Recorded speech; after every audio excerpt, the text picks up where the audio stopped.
O vídeo que você está assistindo é um dos vários materiais disponibilizados gratuitamente pelo projeto Espiritizar e que são patrimônio do movimento espírita e da humanidade.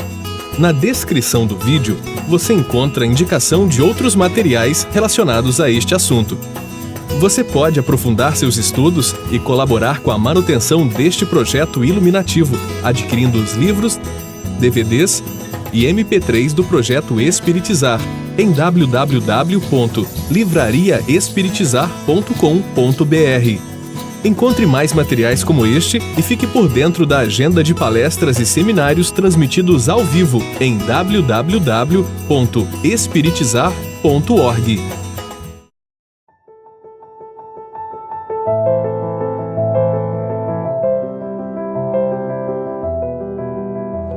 O ano é 1800.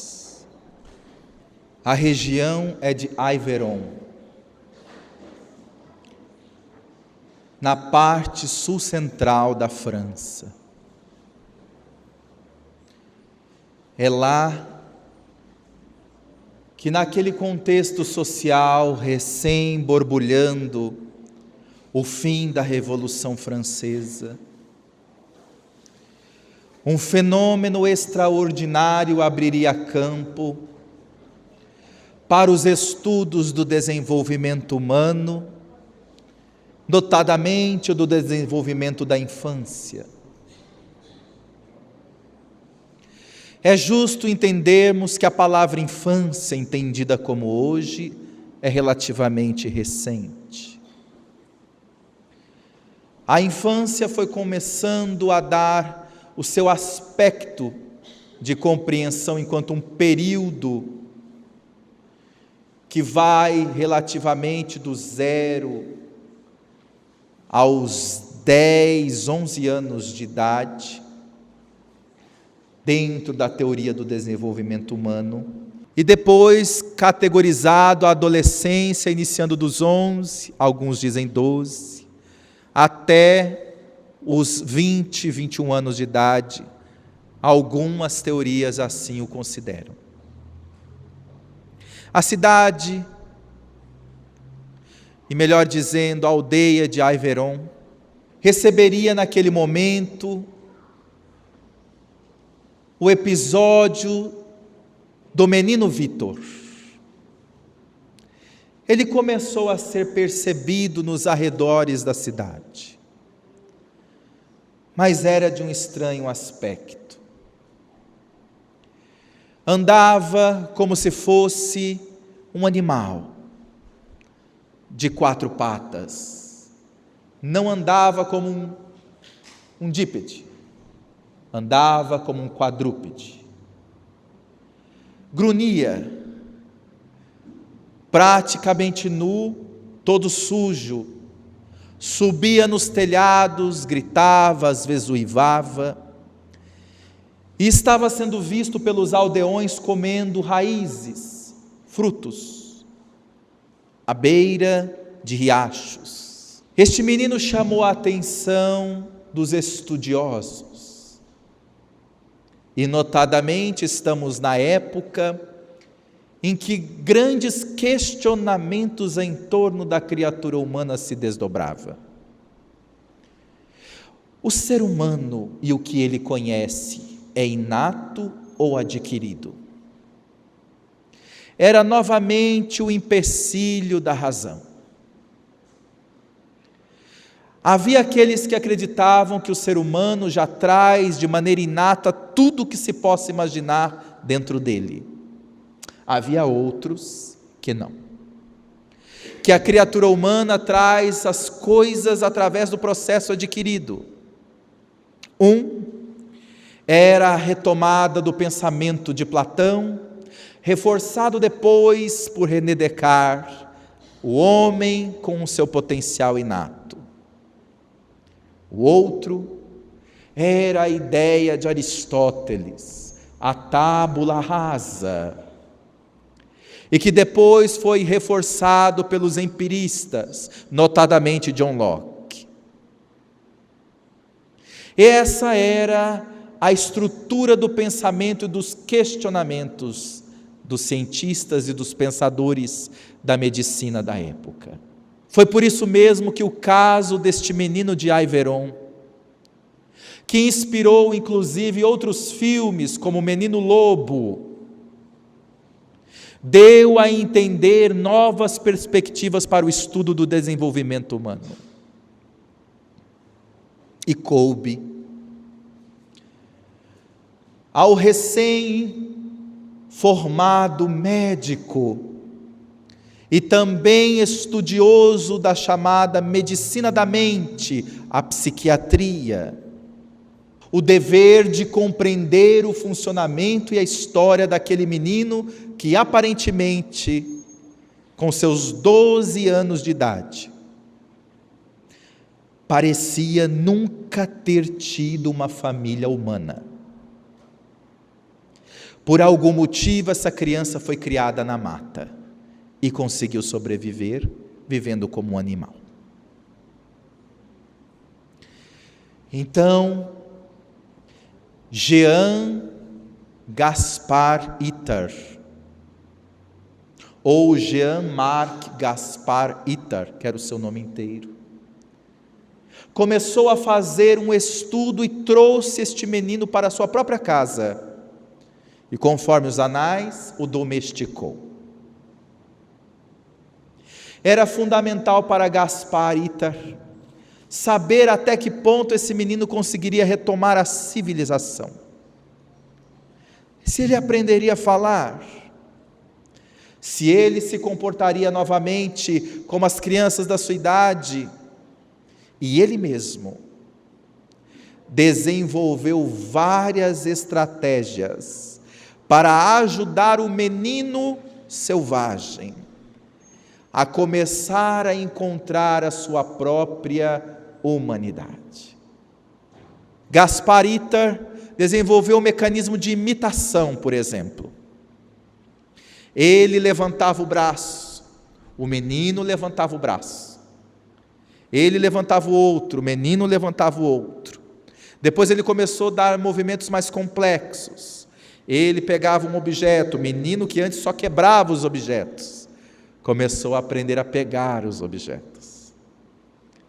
O menino que antes só comia com a mão, no chão, aprendeu a sentar, a estar numa mesa, e foi dando a este menino as noções da humanidade que ele trazia, e que o menino também trazia, mas que na história de vida deste menino não teve contato nenhum com as manifestações exteriores da civilidade. Mas Gaspar Itard questionou: ele é um ser humano, pode até se comportar como um animal, mas há nele algo inato de ser humano. Logo, se nós dermos a ele o estímulo necessário, ele se verá humano, ele se perceberá humano, ele se tornará humano. E de fato, o menino começou a dar sinais da sua humanidade. Mas aquela janela que Jean Piaget fala, aquele período pré-operacional, aquele período em que se estrutura os estágios operacionais, não foi vivido por Vítor, o menino selvagem. O que acontece é que toda a estrutura educativa depois implantada por Jean-Marc Gaspar foi oferecendo a ele aquilo que ele podia dar conta de imitar, de assimilar e de aprender. E não demorou muito tempo. O pequeno menino selvagem Vítor começou a expressar sentimentos de raiva e de tristeza, de repugna e de inveja, de alegria e de medos, muito humanos, demonstrando que se o ambiente é favorável, o que existe inato no ser humano se desenvolve. Mas só não fosse isso, já seria uma grande contribuição, se não fosse apenas só isso. O mais interessante é que Gaspar Iter percebeu a afeição que o menino selvagem Vítor desenvolveu por sua secretária, uma senhora muito amorosa, maternal, a senhora Guérin. E ele se afeiçoou à senhora Guérin, a tal ponto que grande parte do desenvolvimento de Vítor foi pelos cuidados intensos, constantes, pacientes, perseverantes e disciplinados da senhora Guérin.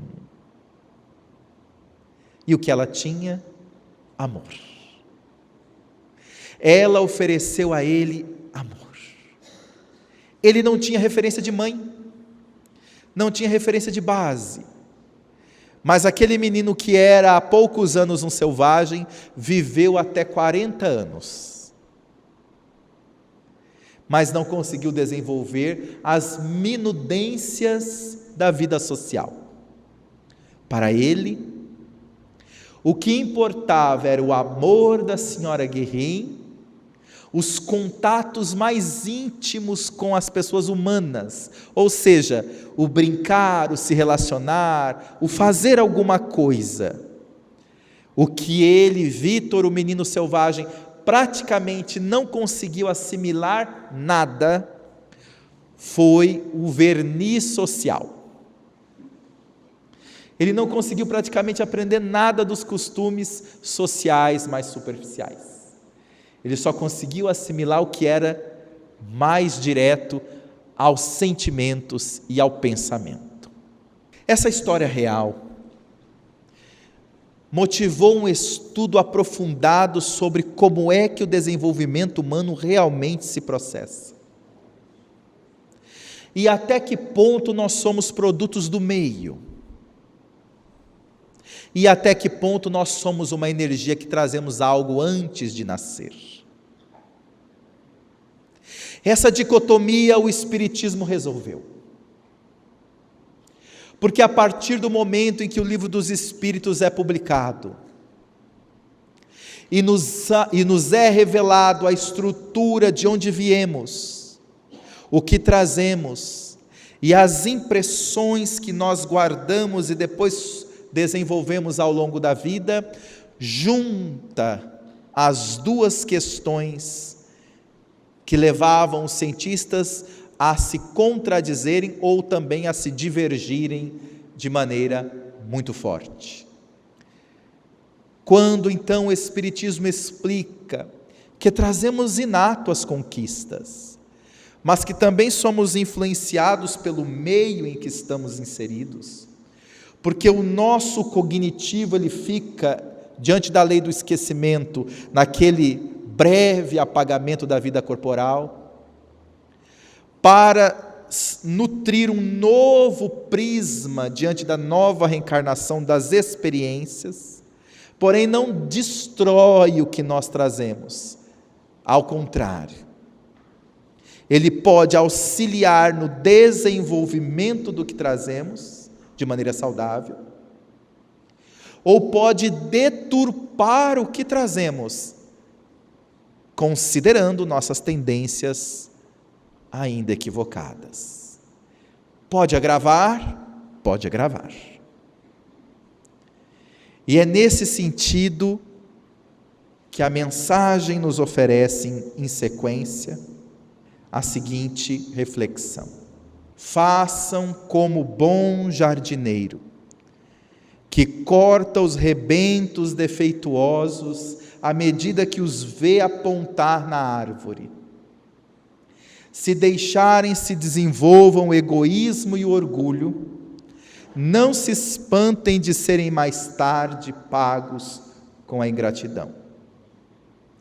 Quando os pais hão feito tudo o que devem pelo adiantamento moral de seus filhos, se não alcançam êxito, não têm de que se inculpar a si mesmos e podem conservar tranquila a consciência. Então, esse inatismo de Platão, de René Descartes, deve também ser considerado no que se refere aos vícios que trazemos das nossas experiências profundas em existências passadas. E também as belas qualidades que já desenvolvemos. Está inato do ponto de vista da memória e da experiência reencarnatória. Não inato do ponto de vista essencial enquanto filho de Deus, pois nenhum mal que existe em nós vem de Deus. Foram experiências em que nós fomos realizando escolhas indevidas e nos traumatizamos dentro dessas escolhas indevidas, fazendo com que nisso surtisse uma fixação nos vícios, e essa fixação se aprofundou, gerando movimentos viciosos dentro de nós, e que depois de reencarnação, entra no corpo, sai do corpo, entra no corpo, sai do corpo, vai moldando o nosso jeito de se comportar, nossa personalidade ou subpersonalidades do passado, ou vai se dissolvendo e se transformando como o carvão, impressionantemente, depois se transforma no diamante, mas nada tem a ver com o outro, em termos de estrutura, em termos de função. Da mesma maneira, nós vamos dissolvendo os nossos vícios, aprendendo como fazer da forma mais feliz e amorosa, e vamos transformando em virtudes, no qual, por exemplo, a virtude da humildade nada tem a ver com o vício do orgulho. Entretanto, a humildade que nós trazemos hoje, sem dúvida, é a superação de muitos traumas e fixações que o orgulho fez conosco, naquilo que nós fomos vivendo ontem e que foi demonstrando para nós que não nos levaria à felicidade. Então nós fomos decidindo ao longo desse percurso, dessa jornada intensa de evolução, a sermos espíritos esbeltos na arte de nos auto-aprimorar. Fomos aprendendo a dar o sentido do que as experiências faziam conosco. E hoje nós já trazemos qualidades na alma, fundadas, e agora para o seu aprimoramento. Da mesma maneira, o enfoque no ser amoroso que nós chamamos de filho, neste ser amado que nós trazemos em nosso colo, ou nestes outros que nós chamamos de enteados, de sobrinhos, de netos, o que seja.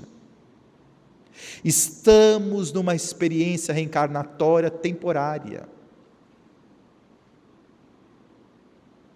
Nós não estamos aqui para cumprir a missão do outro. Nós estamos aqui para cumprir a nossa missão, o propósito existencial. Então eu sempre sou um instrumento na vida do próximo, mas eu sei se estou ou não utilizando da minha instrumentalidade pelo padrão em que eu estou vivendo, sentindo a minha consciência tranquila. E é o que ele diz aqui. Quando os pais hão feito tudo o que devem pelo adiantamento moral de seus filhos, se não alcançam êxito, não têm de que se inculpar a si mesmos e podem conservar consciência tranquila a consciência.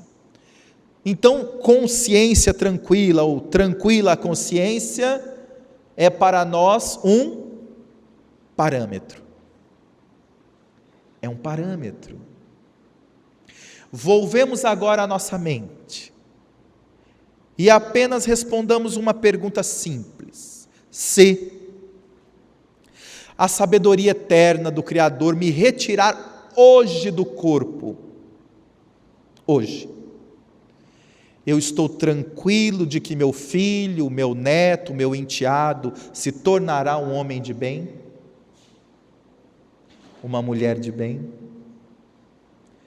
o meu sobrinho, a minha sobrinha. Estou tranquilo? Pode acontecer o que for, está tudo bem? Eu ainda não estou com a consciência tranquila. Os deveres estão me chamando. Estão me chamando na acústica de ações, organizadamente, ações de deveres intelecto-morais. Mas eu não estou falando aqui da situação financeira.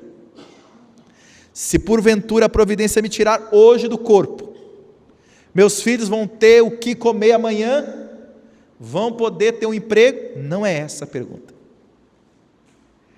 Se hoje eu sair do corpo, o que eu conseguir oferecer de impulso para a busca dentro deles, vai levá-los na embarcação da jornada espiritual, ou eles vão emperrar na primeira pedra que aparecer?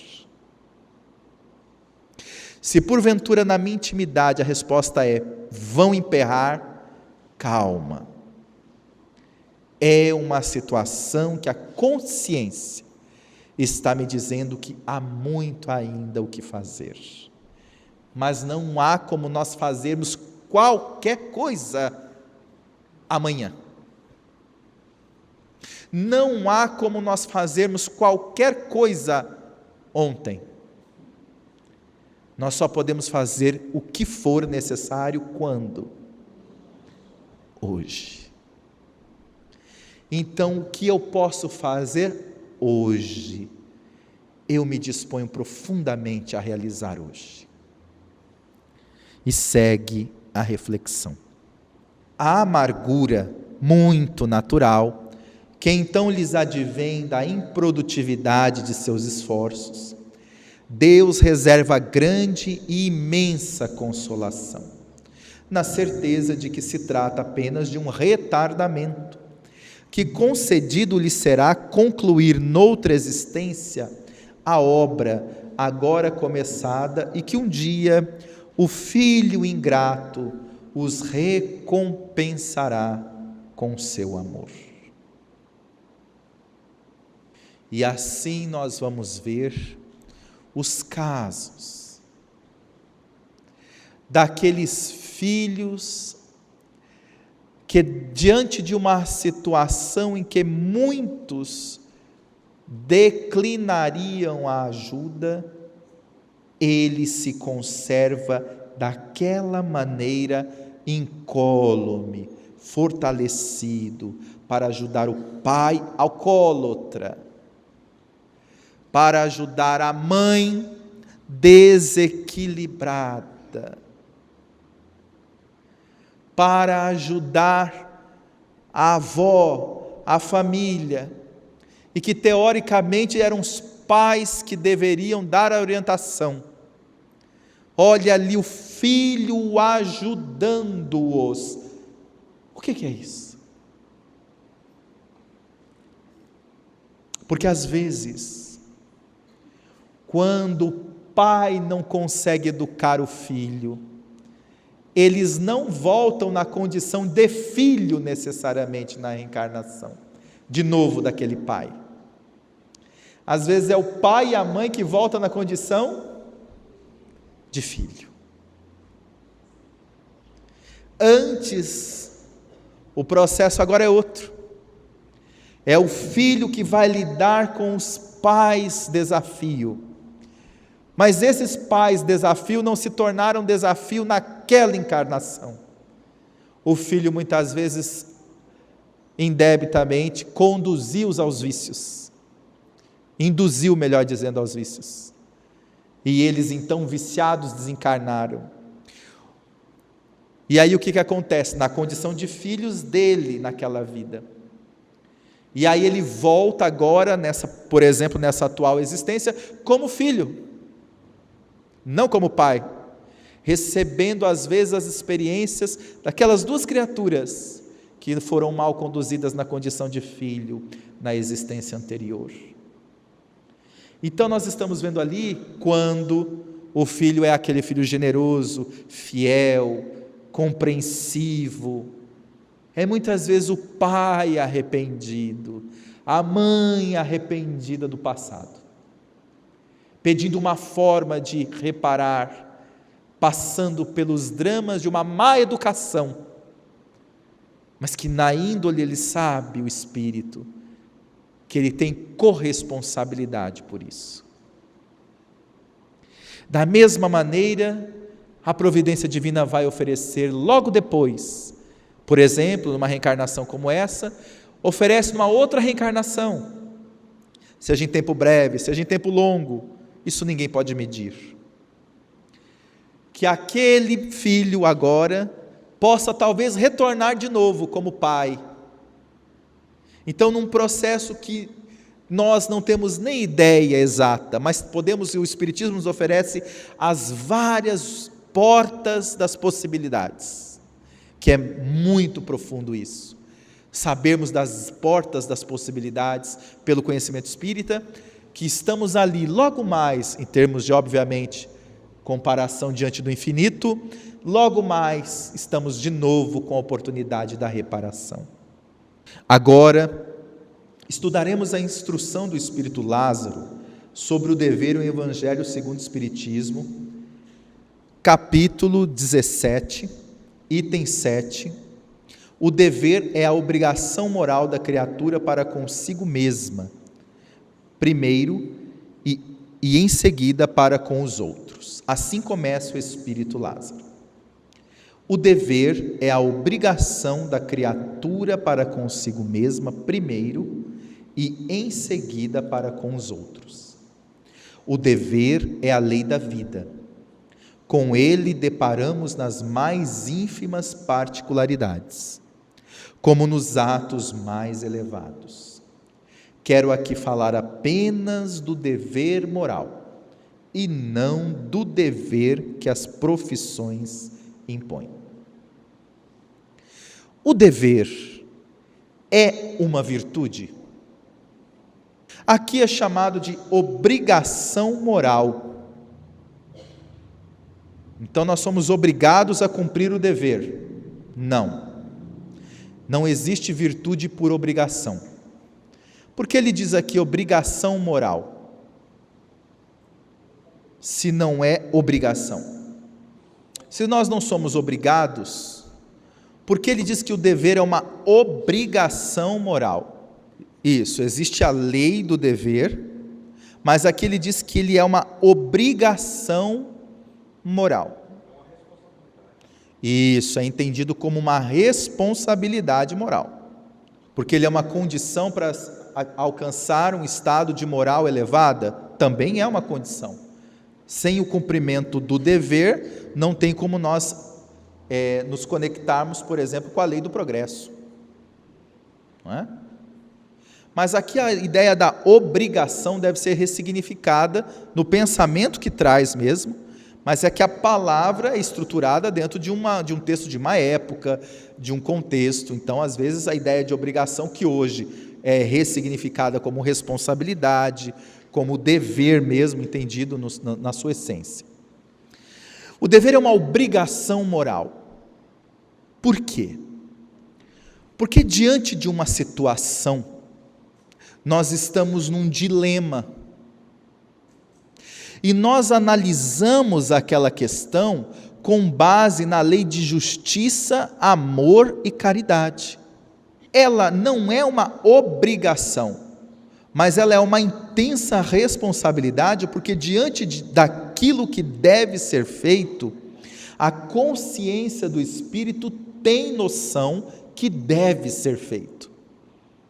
Não existe aquela forma de dar um outro jeito, não existe a desculpa, existe a responsabilidade. Então, o dever, ele nos coloca numa situação moral em que ou eu vou cumprir, e sei que cumprir é o que vai me levar para a felicidade, e é o que realmente está correto diante das leis divinas, ou eu não vou cumprir. Então não existe assim um acordo moral. O dever não é um acordo. O dever não é uma negociação moral. O dever é uma obrigação moral. Entendamos isso do ponto de vista assim, olha, eu vou negociar, eu vou ver se eu vou evoluir mais ou menos nessa reencarnação. Pode ser, mentores? Imagine se antes de reencarnar, nós colocamos o nosso programa existencial, está lá, o nível de provas que somos convidados a passar, as necessidades evolutivas, e temos lá no contrato, simbolicamente falando, como se estivéssemos no contrato, eu vou evoluir 60% o que eu preciso, eu quero evoluir mais ou menos, existe isso? Ou eu faço um combinado para fazer todos os esforços? Porque é um dever. Então não é uma coisa que eu vou negociar assim, olha, pode ser de um jeito, pode ser de outro jeito. Não, desse jeito, é desse jeito mesmo. E aqui ele diz que é da criatura para consigo mesmo. Consigo mesmo significa o quê? Onde estão presentes as leis divinas? Consciência. E isso é primeiro.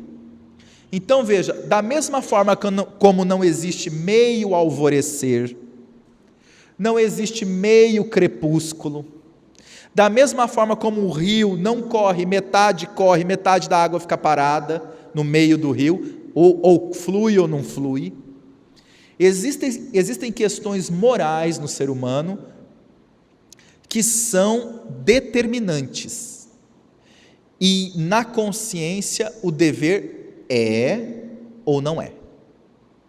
Essa forma de, eu não sei, eu acho que eu estou educando o meu filho com assim, acredito que é com mais ou menos amor, com mais ou menos caridade, com mais ou menos atenção. Estou educando o meu filho com amor, fazendo os esforços, ou eu estou negligenciando esses esforços na maioria das vezes? Esforço é compreensível, estou fazendo mais ou estou fazendo menos, mas ou eu estou fazendo ou eu não estou fazendo. Não existe esse fenômeno que a pessoa diz assim, olha, eu acho que estou fazendo esforços. Não, é simples, os esforços é a medida mais aguda da nossa relação com o dever. Ou nós estamos fazendo esforços, ou nós não estamos fazendo esforços. Não existe mais ou menos, eu acho que estou. É simples, estou ou não estou. Agora, a qualidade, a intensidade, isso tudo varia de pessoa para pessoa. Mas que a pessoa está fazendo esforços, ela está. Ou realmente, naquele ponto, daquela maneira, ela não está fazendo esforços. Por exemplo, quando é que o filho aprende a beber?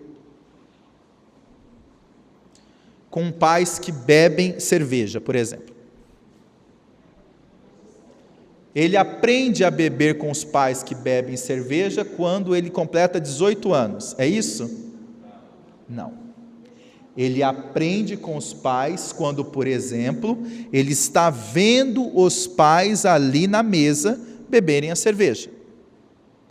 Ele está verificando que o pai bebendo a cerveja e dizendo para o filho, não é para você, mas ele está fazendo, ele está interpretando na atitude do pai uma autorização indireta.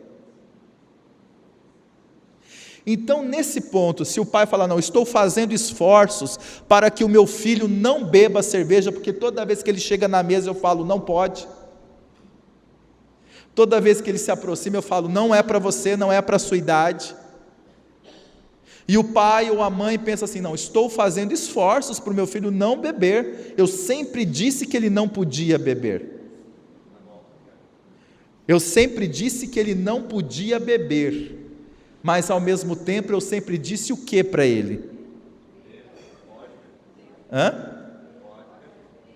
Você está me vendo e está se espelhando em mim. Pode continuar sentindo o desejo de beber, sim. Pode continuar sentindo a vontade de conhecer, sim. Eu estou dizendo outras informações para o meu filho, e acredito que porque eu digo, não, isso não pode, não faça, eu estou dizendo que estou fazendo esforços, por exemplo, para o meu filho não beber. É uma coisa simples isso, mas é um fato. Não é uma crítica à questão da bebida, mas é um fato em termos de comparação e de exemplificação.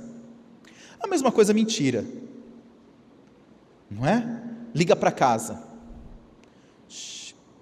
Ô mamãe, a vizinha está querendo... Fala que eu não estou. Fala que eu não estou. Tia, mamãe não está. Aí, graças a Deus. Aí a criança vai lá e mente. E a mãe olha para ela, você está mentindo. Como que você mente? Mentir é muito feio. Pega a chinelada e dá uma chinelada na criança. Aí a vizinha liga e a mamãe fala que eu não estou. A mamãe está autorizando a criança a fazer duas coisas. O quê?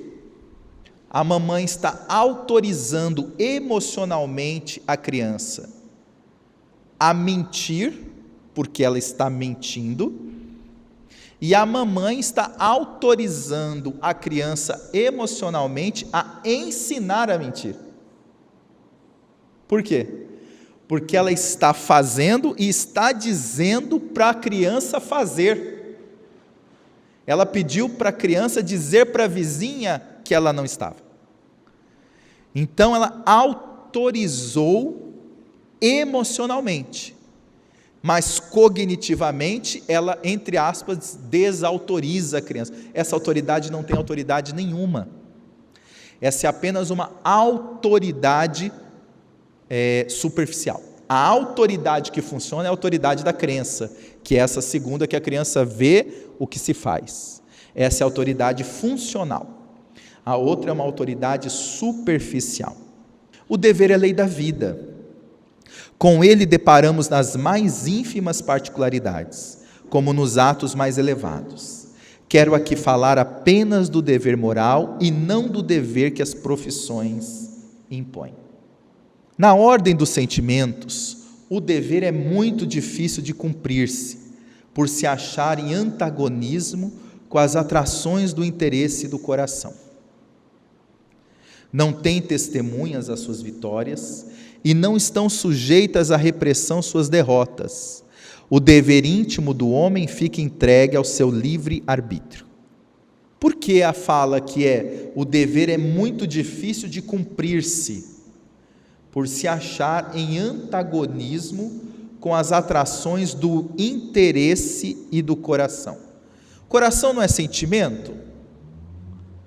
Mas aqui a expressão de Lázaro não é coração-sentimento aqui. Aqui ele quer dizer coração como uma outra coisa. O quê? Paixão. Ele utilizou o coração órgão, mas ele está falando das paixões. Então aqui são as atrações do interesse e das paixões. É lógico que os interesses das paixões, eles vão começar a fomentar no indivíduo para que ele se acomode e fique submetido a esses interesses. E por que o dever é tão trabalhoso de ser cumprido? Não é que seja difícil, mas ele é trabalhoso. O que o dever tem de característica que ele se torna tão trabalhoso para nós o cumprirmos? Ele diz aqui, imagine você realizar algo na intimidade da consciência, nós agirmos da seguinte maneira: o que é o certo? Tem uma frase que diz assim, o certo é tudo aquilo que você faz realmente que tem valor, mesmo quando ninguém está vendo. Isso realmente é o certo. porque você está fazendo na intimidade da consciência. Ou seja, não é para os outros, não é ter testemunhas para aplaudir e nem ter medo de julgamentos. Eu vou fazer algo porque realmente eu sinto que está conectado com a lei da verdade, com a lei do progresso. Então eu estou realizando algo que está me mobilizando a um dever íntimo e não às expressões dos deveres da sociedade. Por exemplo, é dever do pai levar o filho para a escola? Sim ou não? Sim. É dever do pai e da mãe oferecer os alimentos e toda a estrutura social para a criança? Sim ou não? Sim. É dever do pai ajudar o filho a ficar nas melhores condições biológicas, socioambientais que seja? Sim. Todos esses deveres são perfeitamente visíveis. Por quê? Porque a mãe leva o filho para a escola, a mãe dá de comer, a mãe faz isso, a mãe cuida do alimento do filho, ótimo, maravilha, excelente. Agora, onde é que está a prova viva de que a mãe faz isso com carinho? A mãe faz isso com amor, o pai faz isso com desprendimento, o pai faz isso com toda alegria. Tem como constatar isso? Por fora? Tem como dar uma radiografia em alguém? Isso ele chama de dever íntimo. É aquilo que eu faço enquanto dever, mas a qualidade desse dever que eu estou fazendo dentro de mim. Isso somente eu. Porque não tem testemunha, não tem juiz, é o que está acontecendo agora. Quando eu estou com o meu filho, eu estou com o meu filho. Eu não estou comprando coisas para o meu filho porque eu estou com culpa. Porque às vezes tem um fenômeno da viagem e da volta da viagem com culpa. Trago coisinhas para o meu filho. Não, papai vai viajar, mamãe vai viajar, filho. Traz presente, traz coisinhas. Não. Papai vai me trazer quando eu voltar. E a gente vai brincar, a gente vai ficar junto. Mas às vezes eu faço o quê? Meu Deus, eu tenho que comprar alguma coisa. Meu Deus, fiquei 4 dias fora. Tem que comprar. Eu não tenho que comprar nada. Porque eu vou me dar quando eu voltar de viagem, por exemplo. Esse é o dever íntimo. O dever íntimo é exatamente essa qualidade que eu aplico nos deveres da paternidade e da maternidade. É a qualidade desse dever, que vem direto da consciência onde estão presentes as leis divinas. Por isso ele é entregue ao livre-arbítrio. Enquanto o dever social, se eu não der de comida para o meu filho, pode até um juiz mandar da ordem de prisão. Então, dou a comida. Agora, estar com meu filho e sentir a alegria da presença dele e aproveitar e entender os seus conflitos, entender suas dores, querer, isso não tem juiz que vai decretar ordem de prisão porque eu não estou manifestando sentimentos ou virtudes. Isso é dever íntimo, porque ele está entregue ao santuário do livre-arbítrio.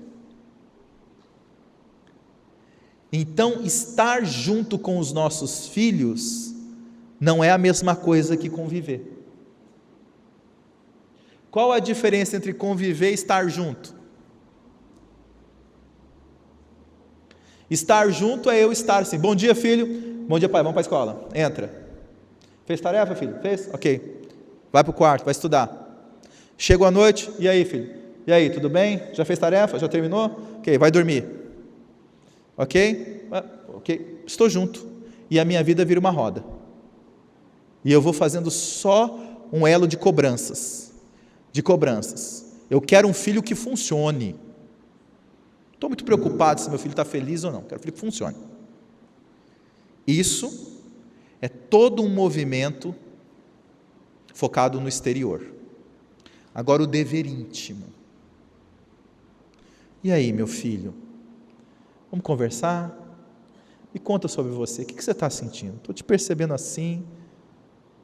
Vamos passear, vamos fazer alguma coisa juntos. Aí você me conta. Precisou de mim, meu filho? Eu estou aqui. Eu estou em outro nível na convivência. Isso é convivência. O outro é apenas estar juntos. Então, às vezes, nós temos uma história de vida em que eu fiquei junto com a minha família, mas eu pouco convivi. E agora eu estou com certas dificuldades de oferecer convivência para os meus filhos. Por quê? Porque eu tenho a impressão que quando eu estou com os meus filhos, só com eles, eu não tenho esse direito.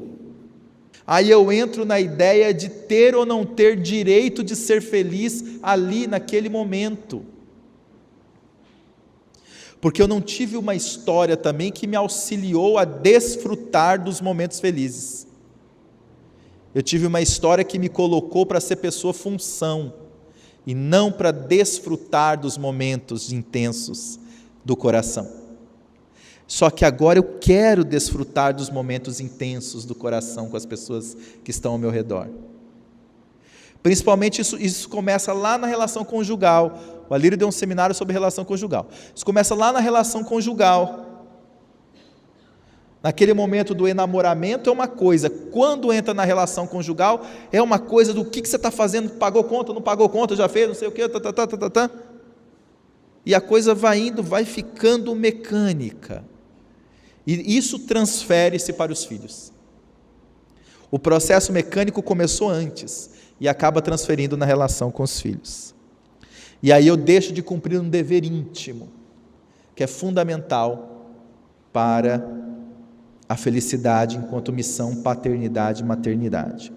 Mas ele continua, o aguilhão da consciência, o dever é o aguilhão da consciência, guardião da probidade interior, o adverte e sustenta, mas muitas vezes mostra-se impotente diante dos sofismas da paixão. Fielmente observado, o dever do coração eleva o homem como determiná-lo, porém, com exatidão, onde começa ele? Onde termina? Olha que interessante. Se as leis divinas estão presentes em nossa consciência, como é que eu sei que eu estou cumprindo os meus deveres de pai e de mãe? Simplesmente perguntando isso para a minha consciência? Não. Eu posso entrar num sofisma da paixão. Se eu simplesmente perguntar, e aí, eu tenho sido um bom pai? Eu tenho sido uma boa mãe?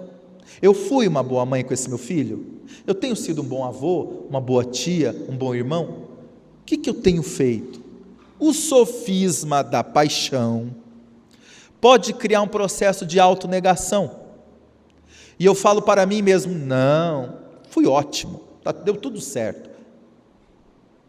Mas houve vários pontos que eu deveria ter feito uma ação, uma atenção existencial, uma observação amorosa, uma aplicabilidade afetiva, e eu não fiz.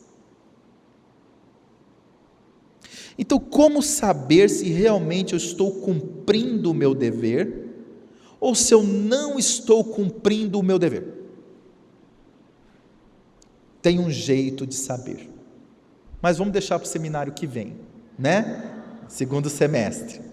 Brincadeira, vamos falar sobre isso agora. Qual é o jeito de saber se eu estou ou se eu não estou cumprindo o meu dever? O Espírito Lázaro começa assim, olha, ele é o aguilhão da consciência e ele é o guardião da probidade interior. Então, ele guarda o senso do certo e do errado, o senso da ética, o senso do que eu devo ou não devo fazer, o senso do que é verdade e aquilo que é impostura. Ele guarda isso. A prática do dever, além de auxiliar na construção disso, protege isso. Então ele oferece ao indivíduo a capacidade de fortalecer seus princípios. Ele não se titubeia diante das situações diversas da vida. Ele permanece o mesmo, se fortalecendo nesse dever cada vez mais, guardião da probidade interior. Adverte e sustenta, são dois verbos. Advertir porque alerta quando a situação do dilema da vida, eu vou para a esquerda ou vou para a direita? É preto ou é branco? O que é que eu faço? Ele adverte, porque eu estou num dilema, e sustenta o meu princípio ético, o dever. Pela prática do dever eu vou me sustentando em termos de ética, de ser ético, ser moral, conectado às leis divinas. O ser intelecto moral, como Allan Kardec fala. Mas para saber então, com base no se eu estou cumprindo o meu dever, tem um sinal. É que toda vez que eu realmente cumpro um dever, eu sinto vontade de ampliar os meus deveres, e não de diminuir os meus deveres. É mais ou menos assim. Eu estou aqui fazendo esforços para saber como é que meu filho está na escola, e como é que meu filho está indo na tarefa. Eu faço esforços de cumprir o meu dever, de acompanhar meu filho, estar sabendo, ou como é que meu filho está se comportando moralmente com os amigos. E eu crio dentro do meu movimento essa organização de sempre estar perguntando, sabendo mais sobre o meu filho. O dever paternal e maternal, porque é um dever íntimo, aguilhão da consciência, guardião da probidade interior, quanto mais eu me lanço a deveres de saber como meu filho está, como é que ele está se comportando, como é que ele está sentindo a vida, como é que ele está interpretando a relação com as outras pessoas, como é que ele está na relação com Deus. Quanto mais eu aprofundo essa pergunta, mais me dá vontade de fazer mais deveres com ele. E aí eu fico com vontade não apenas de saber, de conversar, mas eu tenho vontade de me colocar mais à disposição, eu tenho vontade de orientá-lo como é a história da minha vida e como que pode ser, do ponto de vista para ele, uma história ainda melhor, diferente. Eu vou criando uma relação em que eu vou colocando mais deveres nessa relação, e não menos. Quanto mais deveres eu coloco na relação com o meu filho e com a minha filha, mais eu estou cumprindo deveres. Por quê? Está na pergunta 919A do Livro dos Espíritos. Qual é o meio prático que nós temos para dissolver todo o mal e buscar o bem? Um sábio da antiguidade, já volou, disse: conheça-te a ti mesmo. Mas na 919A, Santo Agostinho, que nós falamos anteriormente, Santo Agostinho, ele fala uma característica do dever, que é muito interessante. Ele diz que quanto mais ele cumpria deveres durante o dia, ele passava em revista aquilo que acontecia no dia, no outro dia, ao invés de Santo Agostinho ter menos dever, ele tinha mais. Mas como é que pode? Teoricamente, quando você vai cumprindo o dever, você vai, pensa aquela papelada na mesa, você vai trabalhando, a papelada vai diminuindo, teoricamente no outro dia você tem pouca coisa para fazer, quando chega no outro dia tem mais papelada. Tem gente que trabalha assim, né? Olha, eu não conheço o emprego de vocês, mas eu não estou falando do emprego de vocês, eu estou falando da lição de Santo Agostinho, que ele está falando de um processo de dever, porque quanto mais deveres genéricos eu vou cumprindo, mais me dá vontade de praticar deveres específicos. É aí que eu sei se eu estou ou não cumprindo os meus deveres. Por exemplo, aquela filha que vai visitar a mãe, e a mãe está meio doente, e a filha visita ela só de vez em quando. E ela é uma filha que teve uma história de vida de não convivência, mas apenas de estar junto. Aí a filha vai visitar a mãe, por exemplo, e senta: oi mãe, tudo bem? Tudo, minha filha. E aí, como é que estão as coisas? Os irmãos vieram te ver? Estão vindo aí, minha filha. Ah, tá. Está precisando de alguma coisa, mãe? Quer que eu vou no mercado? Quer que eu vou? Não, minha filha. Tá bom, mãe. Então, você está bem? Tá bom, mãe. Tenho que trabalhar, tá? Me desculpa, preciso ir, tá? Tá bom, minha filha. Tá, tchau. Ela está indo na casa da mãe. Mas ela começa a perceber que, apesar dela estar indo na casa da mãe, ela não está se entregando à convivência com a mãe. E aí ela decide se entregar à convivência com a mãe. E no outro dia ela vai, senta e fala: oi mãe, oi minha filha. Mãe, como é que você está? Está precisando de alguma coisa? Me fala um pouquinho sobre você, mãe. Ué, filha, por que você está perguntando isso? Você está doida? Você está bem? Não, mãe, fala um pouquinho. Como é que eu era quando eu era criança? Eu era muito peralta? Minha filha, você nunca... fala, mãe, eu estou com tempo hoje eu estou com tempo, queria conversar com você um pouco mais. E ela percebe que a mãe fica feliz. E aí a filha, além de visitar a mãe, começa a ligar para a mãe: oi mãe, estou aqui, tudo bem? Posso te ver amanhã?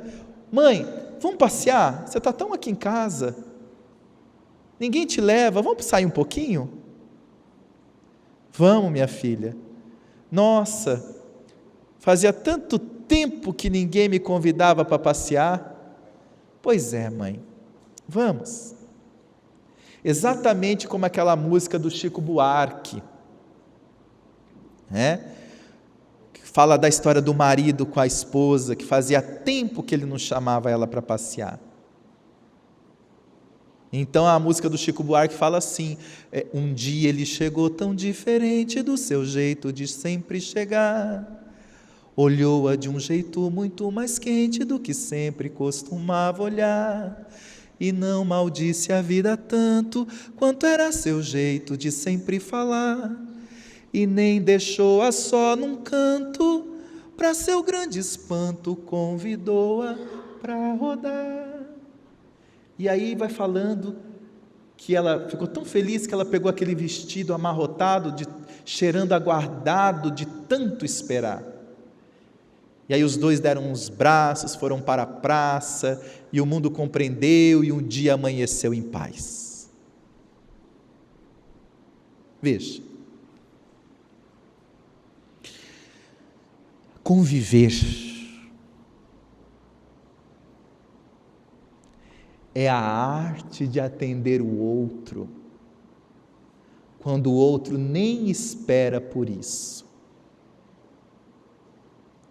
Então, quando nós estamos realmente desenvolvendo a convivência, nós temos a vontade de atender o outro naquilo que ele nem espera, mas que eu sei que é um dever meu, porque o dever é primeiro para quem? O dever é primeiro para consigo mesmo, e depois para o outro. O dever principia para cada um de vós exatamente no ponto em que ameaçais a felicidade ou a tranquilidade do vosso próximo. Acaba no limite que não desejais ninguém transponha com relação a vós. E aí, gente, o que é isso? O dever principia para cada um de vós exatamente no ponto em que ameaçais a felicidade ou a tranquilidade do vosso próximo. Acaba no limite que não desejais ninguém transponha com relação a vós. Quando é que, enquanto pai, enquanto mãe, nós estamos ameaçando a felicidade dos nossos filhos? O Alírio falou hoje de manhã. Quando é que nós, enquanto pais e mães, estamos, ao invés de cumprir o dever, nós estamos transgredindo o dever? Por exemplo, no processo da negligência com a educação dos nossos filhos. Deixa para lá, não é nada não. Isso aqui é bobagem, esquece o que você está sentindo. é uma transgressão do dever, ou o exagero. Meu Deus, é muito difícil, meu filho, é mesmo? Você não vai dar conta? Que triste, olha só. Ou então, seja assim, vira homem, aguenta tudo. Nós estamos transgredindo o respeito, porque qual é o maior respeito que o Espírito merece de nós? Enquanto pai e enquanto mãe, qual é o respeito profundo que ele merece de nós? Veja, enquanto pai, enquanto mãe, dependendo da idade da criança, eu não tenho praticamente quase que absoluta força sobre ele. Eu posso conduzir ele para cá ou para cá, posso ou não posso? Quando é que eu transgrido o dever e sou desrespeitoso com esse filho?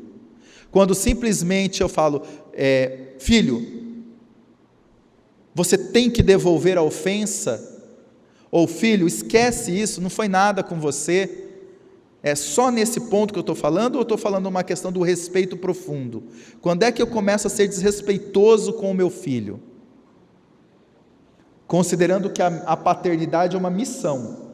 Quando nós desrespeitamos a nós mesmos. E por que nós desrespeitamos a nós mesmos? Qual o dever que nós estamos infringindo e transgredindo em desrespeitar a nós mesmos? É o maior de todos os deveres do ser humano, que também é o maior de todos os direitos. É o dever de ser feliz. Então, qual é a verdadeira ameaça que nós possamos fazer ao nosso filho?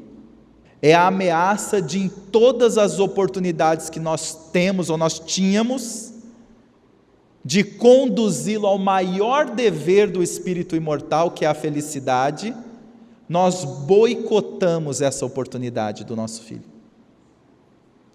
Nós fizemos, ao invés de conduzi-lo à felicidade, nós ameaçamos a felicidade dele, infundindo nele tudo que possa incitar o orgulho e o egoísmo, que são as duas maiores chagas que, apesar de não impedirem, deturpam e atrasam a felicidade. Atrasam significativa a felicidade. Então, a pergunta é o seguinte: você quer um filho obediente ou quer um filho feliz? A nossa pergunta deve ser essa. Eu quero um filho obediente. Obediente, na verdade, não é assim, né? Eu quero um filho... obediência é virtude.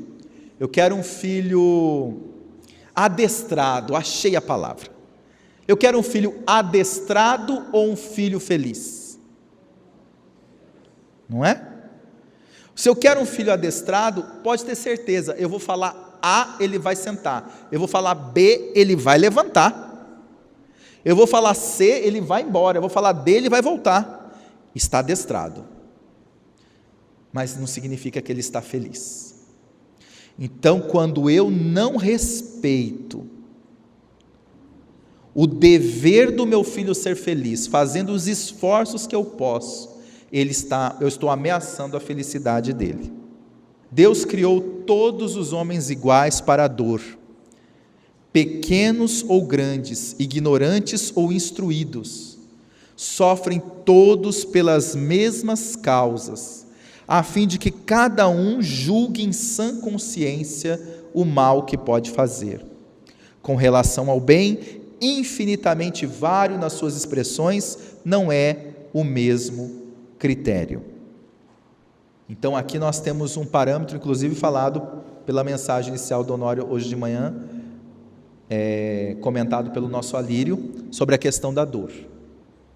Deus criou todos os homens iguais para a dor, pequenos ou grandes, ignorantes ou instruídos, sofrem todos pelas mesmas causas. Existe a dor da experiência, que tem a ver com as nossas fragilidades enquanto seres humanos, e existe a dor que nós falamos, que é a dor íntima causada pelo orgulho e pelo egoísmo, a fim de que cada um julgue em sã consciência o mal que pode fazer, que é essa dor que o egoísmo e que o orgulho causa dentro de nós. Então, peraí, se o egoísmo e se o orgulho são duas dores, chamadas no livro dos Espíritos de chagas, são duas chagas da humanidade, que representam dor, todas as vezes que eu negligencio na minha educação com meu filho, de ir lá saber onde está o egoísmo, de ir lá e saber pincelar onde está o orgulho, eu não dou vistas a isso, o que está acontecendo enquanto o espírito com ele está em profunda dor. Só existe um meio de amorosamente eu auxiliar meu filho a dissolver a dor. É exatamente a transformação do orgulho em humildade e do egoísmo em caridade, em altruísmo, em virtudes. Ou seja, um seminário como esse que fala a criança e o adolescente para a prática das virtudes, pode ser traduzido como a criança e adolescente para dissolver a sua verdadeira dor. Porque a prática das virtudes é realmente a única forma, o único antídoto que retira-nos da verdadeira dor. Então, enquanto eu pego meu filho e acho que eu vou curar a dor dele passeando no shopping ou indo para a Disneylândia, não vou curar a dor de ninguém. Enquanto eu vejo o meu filho nas suas estruturas, pedindo auxílio, dizendo, pelo amor de Deus, me dá educação, mas eu interpreto isso com as coisas materiais externas, eu ainda não estou indo para a dor que esse espírito traz. Então, qual é o maior ato de amor que um pai e uma mãe pode fazer por um filho?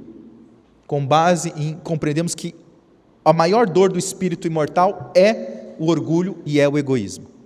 Qual é a maior forma de amor que realmente existe em termos do pai em relação à sua missão com Deus, com aquela criança, com aquele filho, com aquela filha? Qual é? Auxiliá-lo no desenvolvimento das virtudes. É o remédio, é o bálsamo da mais profunda dor. E só é possível isso quando nós estamos com parâmetros além do que a sociedade pinta. Porque nós somos influenciados por gerações que passaram. E as gerações que passaram, elas têm a sua história de vida em conquistas, mas também em várias questões equivocadas. Quando nós colocamos os nossos parâmetros nas leis divinas, nós vamos encontrar um jeito de auxiliar os nossos filhos, além das nuvens que as gerações trazem, que Jung chamava de sombra coletiva. Por quê? Dependendo de determinada geração, é certo isso, é aquilo. Passou outra geração, não é mais certo isso, não é mais certo aquilo. É bom isso, não é bom aquilo. Mas espera aí. Então, o que é realmente que vai permanecer? Se eu ficar submetido ao que a sociedade me diz, eu fico sempre sob o império das ideias humanas, que se transformam apenas em ideias sociais, mas são humanas. É fundamental que eu encontre algum parâmetro que me dê alguma coisa que transpassa o ser humano falível. Alguma coisa que me dê uma diretriz realmente para o cosmo, para o infinito. Que diretriz é essa? Eu preciso de alguma coisa mais concreta. Se o parâmetro são as leis divinas, porque ela transpassa a humanidade falível, mesmo assim ainda falta alguma coisa que, se eu não tiver, eu não consigo alcançar. O que é? Eu preciso de um parâmetro concreto para me mostrar que é possível fazer. E qual é este parâmetro? Vou dar apenas um nome: Jesus de Nazaré. Veja, não é só as leis divinas, é o modelo e guia da família. Então, por isso que foi lançado já alguns anos atrás o livro Jesus, Modelo e Guia da Família. Porque o parâmetro para o comportamento de como eu posso transpassar uma humanidade falível é com alguém que vivenciou a virtude no comportamento do dia a dia. Então, alguém que vivenciou a virtude no comportamento do dia a dia tem como me dar parâmetro para eu me conectar com as leis divinas para o comportamento. E como eu posso fazer isso com os outros. Então nós temos dois parâmetros, as leis divinas e Jesus como modelo e guia da família. Jesus como modelo e guia de uma nova estrutura familiar. Quer ver um exemplo? A família que eu tenho hoje não é afluente, por exemplo, no caso, o marido e a esposa. A família que a esposa e o marido têm hoje não é afluente do pai e da mãe deles? Não desembocou ali? Eles estão ou não estão submetidos a culturas de casas diferentes? Cada um veio de uma floresta. Cada um veio de uma floresta. Agora, essa floresta estava cheia de questões muito humanas e falíveis. Só que este marido, esta esposa, se juntaram para fazer um novo lar. E a pergunta que a gente faz é o seguinte: esse lar é o lar que eles estão construindo porque eles querem? Ou esse lar é afluente das famílias que vieram antes deles? Vamos fazer uma análise. O lar que a gente tem hoje é o lar que nós realmente queremos construir? Ou é o lar afluente das famílias que vieram antes de nós? Mas o lar que eu quero construir é um lar espiritual ou um lar material? Então, se o lar que eu quero construir é um lar espiritual, eu não preciso me submeter aos afluentes das histórias e dos traumas que eu vivi. Eu tenho um parâmetro para transformar o meu lar num lar completamente novo no planeta Terra. Quem é esse parâmetro? Jesus de Nazaré. E aí realmente eu vou transformar o meu lar num lar espelhando-me no modelo e guia, que coloca nas leis divinas o parâmetro do comportamento. Então, se nós pararmos para pensar, o que é que falta para o cumprimento do dever do pai e da mãe, de uma maneira mais profunda para iluminar as crenças, e não os conceitos apenas? É estarmos colocando em nossa própria família, primeiro em nossa própria vida, claro, uma intimidade mais profunda com quem? Com Jesus. Nós não estamos tendo uma intimidade com Jesus.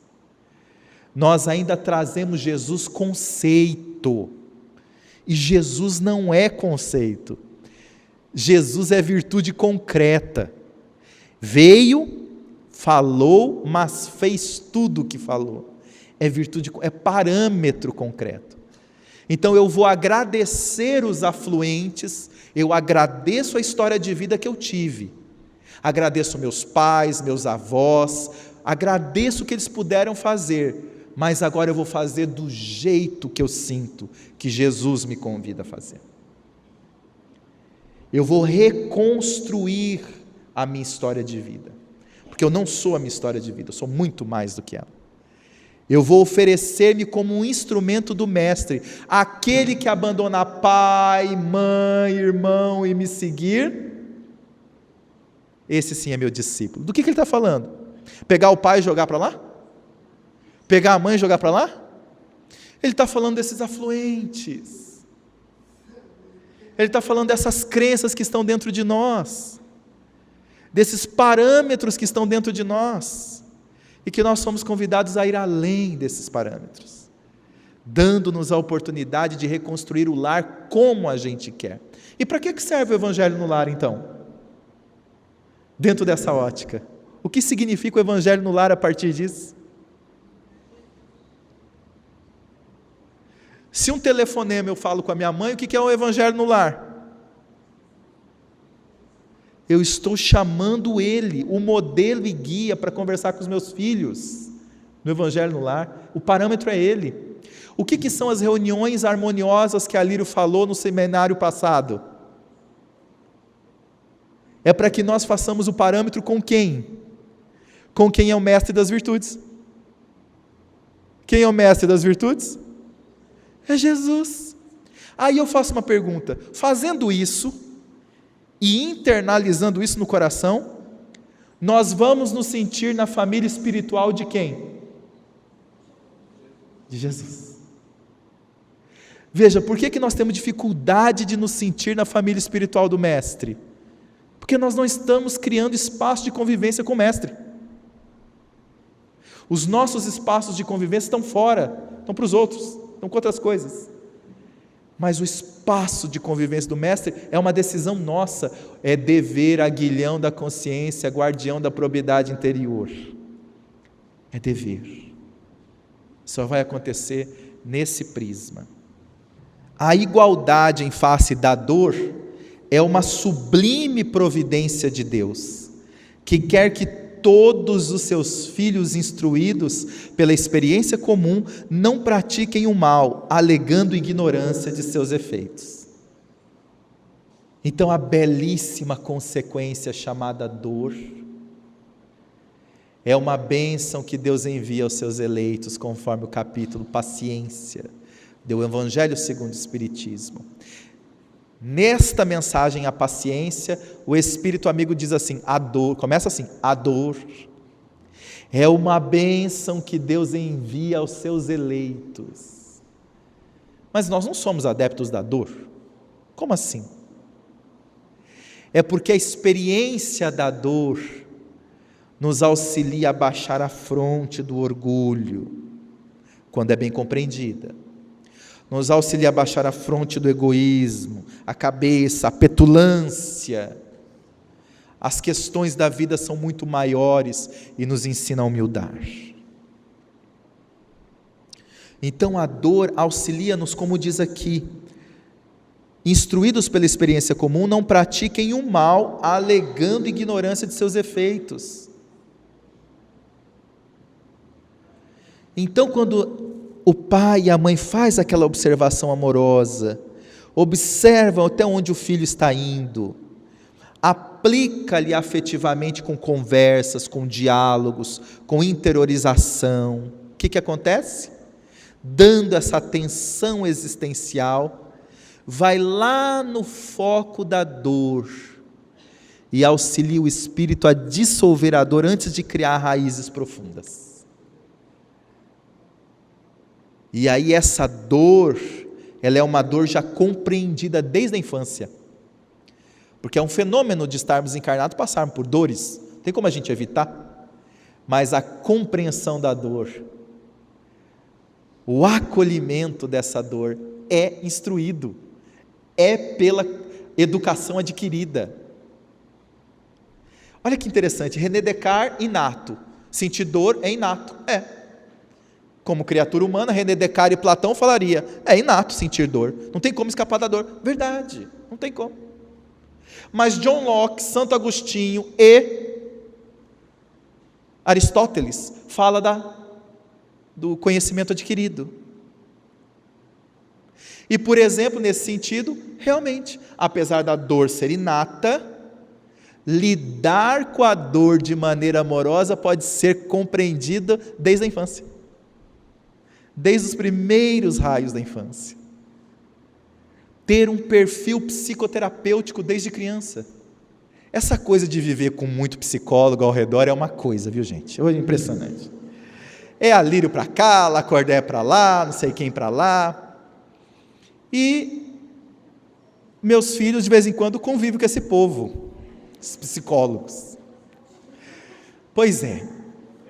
Esse povo, esses psicólogos, que estão todos eles aqui na terra, com a graça de Deus para nos ajudar, vai também auxiliando as crianças dessa nova geração a serem questionadoras. Você imagina que de tanto a gente fazer palestra assim, faz sentido? Outro dia eu cheguei para o meu filho e falei, filho, eu acho que você não deve fazer isso não, dessa forma que você está fazendo está errado. Ele olhou para mim, botou a mãozinha assim, ficou bem parado, e falou assim, pai, o que foi meu filho? Faz sentido isso que você está falando para mim?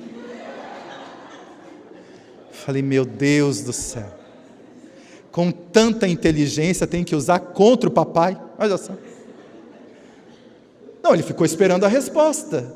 Faz sentido? Eu disse, eu vou pensar, porque o orgulho, né? Não deixa a gente falar na hora. Falei, meu filho, eu vou pensar e eu te falo se faz sentido. Passado uma hora, filho, não faz sentido. Porque são crianças que estão tendo uma outra perspectiva, são gerações que estão vindo de espíritos, como diz, né, uma amiga nossa falou hoje, são questionadores, eles têm um campo simbólico impressionante. Outro dia, conversando com uma outra criança, e a criança nos ajuda a entender muitas coisas da vida, falando sobre a dor e tal, e a tristeza. Olha essa da criança, ela me chega e fala assim, eu sei o que é tristeza. Eu disse, sabe, o que é tristeza?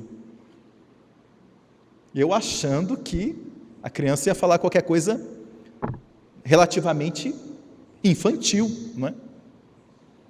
Tipo, tristeza é chorar, tristeza é ficar triste, coisa assim. Ela olhou para mim assim, falou, eu sei o que é ficar triste. É mesmo? Ela disse, é. O que é ficar triste? Ela falou assim, ficar triste é quando você entra numa caverna muito profunda, e naquela caverna está tudo escuro, e você não faz ideia como você vai sair de lá. Falei, Jesus toma conta.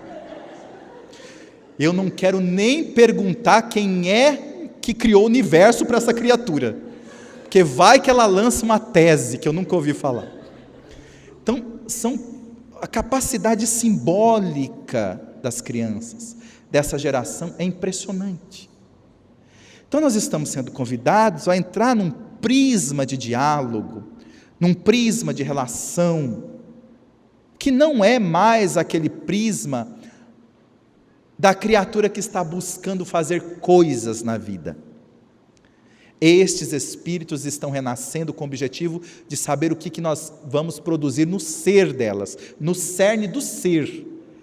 Eu quero ser humano, eu não quero ter humano, eu quero ser humano. Hoje é o grande ponto dentro das relações entre pais e filhos e daqui para frente. O dever é o resumo prático de todas as especulações morais. É uma bravura da alma que enfrenta as angústias da luta. É austero e brando, pronto a dobrar-se às mais diversas complicações, conserva-se inflexível diante das suas tentações. O homem que cumpre o seu dever ama a Deus mais do que as criaturas, e ama as criaturas mais do que a si mesmo, e é um tempo juiz e escravo em causa própria. O que caracteriza então o dever maternal?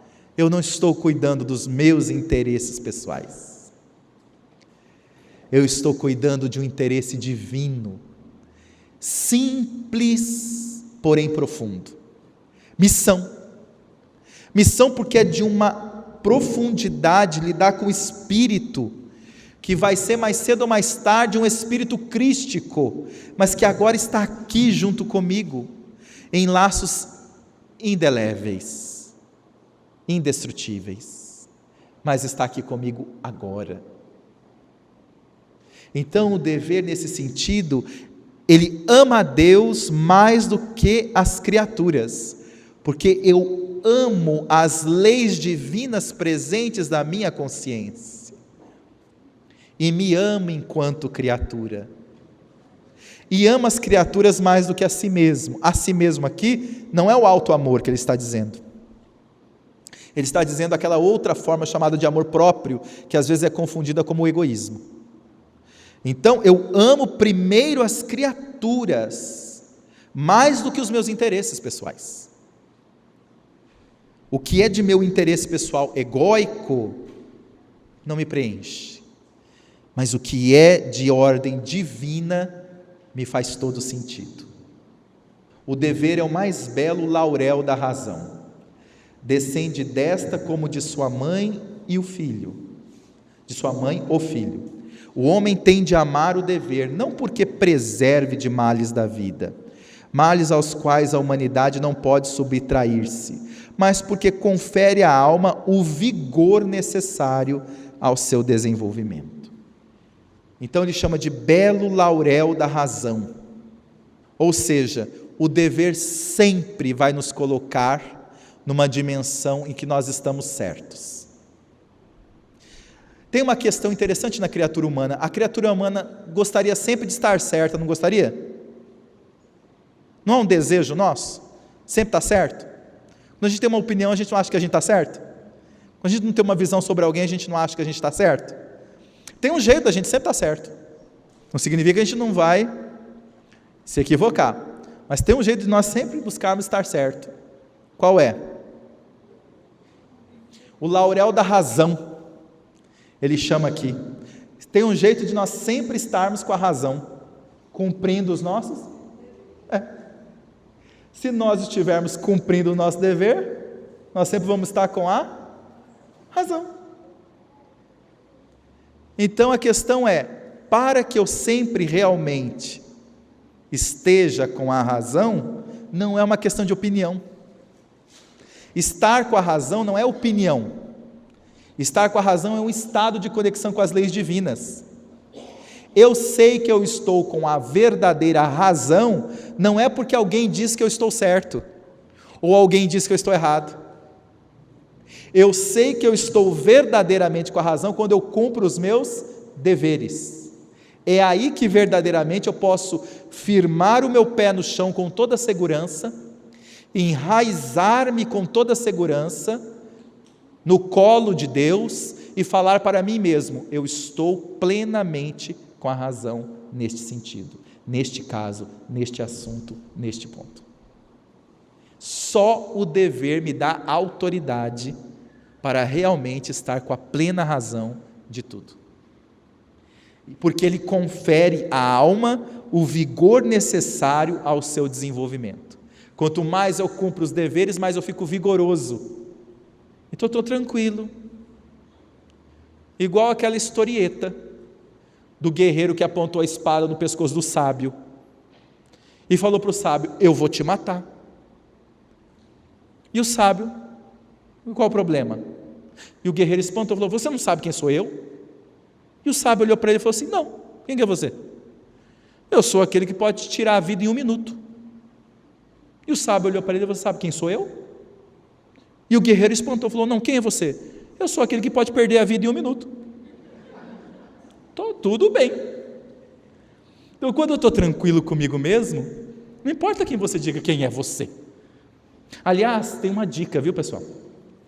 Quando você encontrar uma pessoa assim, bem com a energia do orgulho bem exaltada, a prepotência para lá de chegar para você e falar assim, você sabe com quem você está falando? Você sabe quem sou eu? Olha para a pessoa e diz, meu irmão, eu ainda estou descobrindo quem sou eu. Como é que eu vou descobrir quem é você? Ainda estou descobrindo, eu sei que eu sou espírito imortal, filho de Deus, aprendiz da vida. Desarma a pessoa. Então nós somos convidados a um dever muito maior do que esses deveres transitórios. É o dever que confere vigor necessário ao seu desenvolvimento. E para terminar, o dever cresce e irradia sob mais elevada forma em cada um dos estágios superiores da humanidade. Então existe o dever humano, existe o dever de espírito superior, existe o dever crístico, e assim sucessivamente. Ele irradia e eleva em cada um dos estágios superiores da humanidade. Jamais cessa a obrigação moral da criatura para com Deus. Isso é uma cláusula pétrea entre nós e Deus. Tem esta de refletir as virtudes do Eterno, que não aceita esboços imperfeitos, porque quer que a beleza da sua obra resplandeça aos seus próprios olhos. Então aqui vem uma pergunta para nós refletirmos. Vocês sentem que o nosso dever, enquanto pais e mães, é oferecer aos nossos filhos mais ou menos um desenvolvimento das virtudes, ou o desenvolvimento das virtudes no limite das suas forças? Veja, nós sentimos essa verdade, ok? Não precisa ter muita explicação, nós sentimos que é isso. Nós estamos convidados a auxiliar nossos filhos no desenvolvimento das virtudes no limite das forças deles e nós no limite das nossas forças, no que pudermos fazer no processo educativo. Mas o limite das nossas forças é que deve ser questionado. Se estamos nesse limite ou não. Se estamos fazendo esses esforços ou não. Por quê? Porque fazer os esforços no limite das forças é plenamente mensurável. Nós podemos mensurar isso. Como que nós podemos mensurar isso? Fazendo uma análise do comportamento nosso em relação ao que estamos deixando de fazer e que estamos realizando no tempo que nós temos com os nossos filhos. Então, o tempo que eu podia estar explicando, conversando com os meus filhos, eu não vou fazer outras coisas, eu vou dormir, eu vou fazer outras coisas que não tem nada a ver com o tempo que eu podia estar com eles. Ou vou sair de casa, vou fazer... Mas esse é um tempo com eles. A janela está aberta ainda, mas daqui a pouco fecha. Muitas coisas da percepção da criança estão esperando por nós. O limite das nossas forças, na época da infância, pede tempo sim. Eu concordo que existe uma questão sobre tempo, quantidade e qualidade. Não é a quantidade ficar lá sufocando a criança, o pai fica toda hora, todo dia. Não, o pai tem tarefas, trabalhos, deveres, mas um tempo mínimo é fundamental. Porque nós estamos vendo uma sociedade que, mesmo quando as pessoas estão tendo esse tempo, elas estão inquietas, no WhatsApp, fazendo outras coisas, no Facebook, elas não estão presentes quando deveriam estar presentes, elas estão ausentes mesmo de corpos presentes. Então o tempo mínimo de convivência com os filhos é fundamental, não porque se sente culpado, meu Deus, porque eu trabalho demais, porque eu faço coisas demais, eu tenho que estar com os meus filhos, não, esse tempo mínimo com os filhos é fundamental. Por quê? O tempo necessário, mínimo? Pode ser. O Alírio está dizendo esse tempo necessário. Não, mas eu estou dizendo o tempo mínimo que eu falo é o seguinte, é o tempo necessário, a ideia do Alírio é melhor. O tempo necessário, ele precisa ser pelo menos um tempo de convivência, em que os pais, eles veem os filhos todo dia, convivem com esses filhos o máximo possível, ou se não pode todo dia, quando eles estão com o filho, é um tempo que eles realmente devem dar a esses filhos, o tempo necessário. Por quê? Porque se for só pela questão da qualidade, e eu retiro esse tempo necessário, eu não consigo observar amorosamente, eu não consigo aplicar afetivamente, e eu não consigo dar uma atenção existencial efetivamente ao meu filho.